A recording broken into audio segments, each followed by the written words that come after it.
Hi hello welcome to my channel Shanu Nani వీధిరి. మేము వచ్చేసాము వేములవాడకి.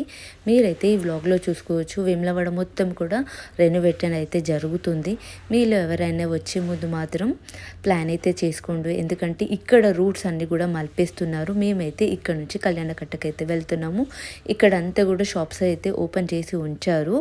మీరు ఈ వ్లాగ్లో చూసుకున్నట్లయితే నాకైతే ఫుల్ అంటే జాతర వైబ్స్ అయితే కనిపిస్తుంది. అత్తయ్య ఉన్న అమ్మ వెళ్తున్నారు ముందుగా, నేను చెల్లి అయితే సరదాగా అయితే మాట్లాడుకుంటూ వెళ్తున్నాము.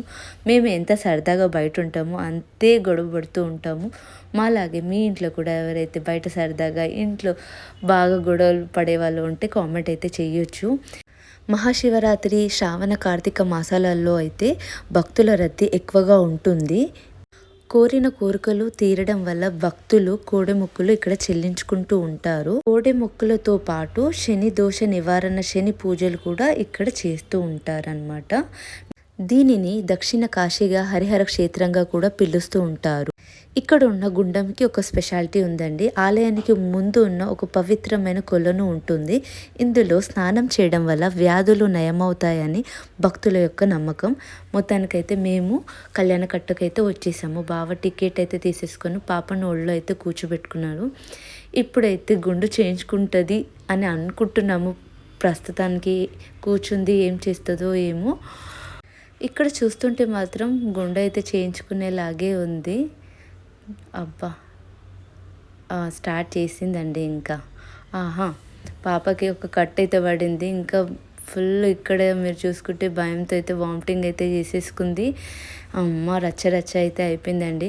బిఫోర్ గుండు ఒకలాగా, ఆఫ్టర్ గుండు అయితే మేము చాలా హ్యాపీగా ఉన్నాము. బిఫోర్ గుండు రచ్చే అండ్ ఆఫ్టర్ గుండు అయితే మేము చాలా ప్రశాంతంగా ఇంకా మొత్తానికైతే ఇక్కడ నుంచి దర్శనానికి స్టార్ట్ అయ్యాము. మీరు ఈ వ్లాగ్లో చూసుకోవచ్చు. అండ్ ఇక్కడ నుంచి చూస్తే మాత్రం ఫుల్ క్యూలో అయితే భక్తులు వెయిట్ చేస్తున్నారండి. ఇక్కడ నుంచి మేము ఉచిత దర్శనం ఒకటి, ఇంకా శీఘ్ర దర్శనం అయితే మీకు కనిపిస్తుంది, చూసుకోవచ్చు. ఉచిత దర్శనంలో అయితే చాలా అంటే చాలా కష్టం అండి. అండ్ మేము శీఘ్ర దర్శనానికి అయితే వెళ్తున్నాము. ఇక్కడ నుంచి మాకైతే శీఘ్ర దర్శనంలో వెళ్ళాం కాబట్టి మాకైతే మంచి దర్శనం అయితే జరిగింది. మేము అంత మంచి దర్శనం జరిగింది. మహాశివరాత్రి సమయంలో ఇక్కడ జాతర ఎంతో వైభవంగా జరుగుతుంది. అండ్ ఇక్కడ మొత్తానికైతే మేము ఒక స్పాట్ చూసుకుని అయితే లంచ్ అయితే చేసాము. చాలా అంటే చాలా మంచి అనిపించింది. ఈ వీడియో కనుక మీకు నచ్చినట్లయితే ప్లీజ్ లైక్ చేయండి, షేర్ చేయండి, సబ్స్క్రైబ్ చేయండి. Thank you for watching. Bye.